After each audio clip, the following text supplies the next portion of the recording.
Every man is the architect of his fortune. प्रत्येक मनुष्य अपने भाग्य का विधाता है। नमस्कार। सभी का हार्दिक स्वागत है। What is sentence? सेंटेंस को हम हिंदी में वाक्य कह सकते हैं। Sentence a meaningful group of words is called sentence. Hindi में कहे तो शब्दों का सार्थक व क्रमबद्ध समूह वाक्य कहलाता है। Parts of sentences. सेंटेंस के 2 पार्ट्स होते हैं। एक को सब्जेक्ट और प्रेडिकेट कहते हैं। हिंदी में सब्जेक्ट को उद्देश्य कहते हैं और प्रेडिकेट को विधेय कहते हैं। हम एग्जांपल समझते हैं, जैसे Mohan reads a book.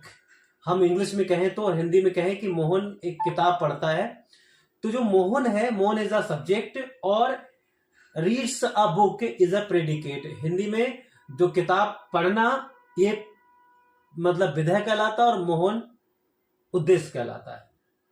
How many kinds of sentences? There are 2 kinds of sentence according to meaning और according to formation। मतलब हिंदी में कहें तो 2 प्रकार के वाक्य होते हैं, अर्थ के आधार पर और रचना के आधार पर।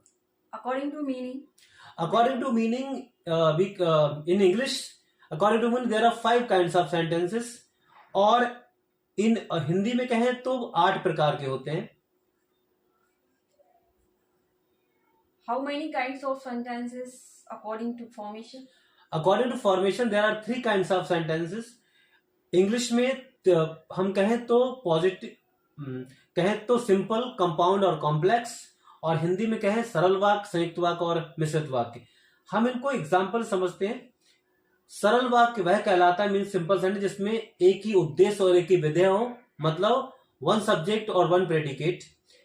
और कंपाउंड वो होता है जिसमें 2 सेंटेंस को मिक्स किया जाए, दोनों ही मेन क्लॉज हो, कोई किसी पे डिपेंड ना हो और कंजंक्शन से जुड़े हो।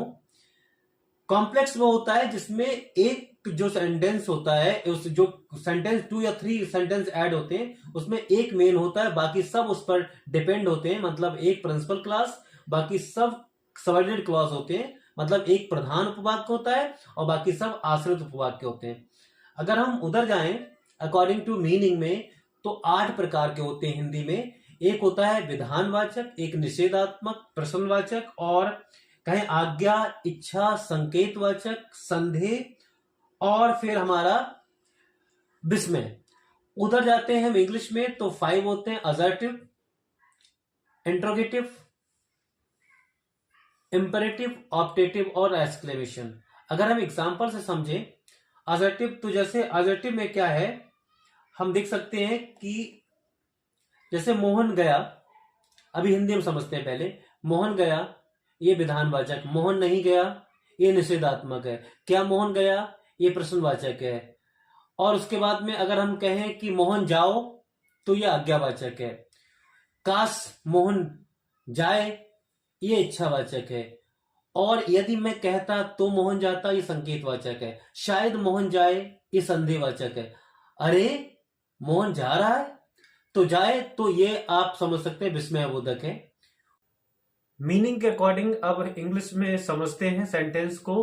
सेंटेंस 5 काइंड्स होते हैं इंग्लिश में। जैसे ही रिसीव्ड अ प्रेजेंट, ये असर्टिव सेंटेंस है। वेयर डू यू लिव, ये इंट्रोगेटिव है। और ओपन द डोर, ये इंपेरेटिव सेंटेंस है। और bravo we have won the match, exclamatory sentence है। और मे यू लिव लॉन्ग, ये हमारा ऑप्टेटिव सेंटेंस है। Please like, share and subscribe. Thanks for watching. धन्यवाद, फिर मिलते हैं।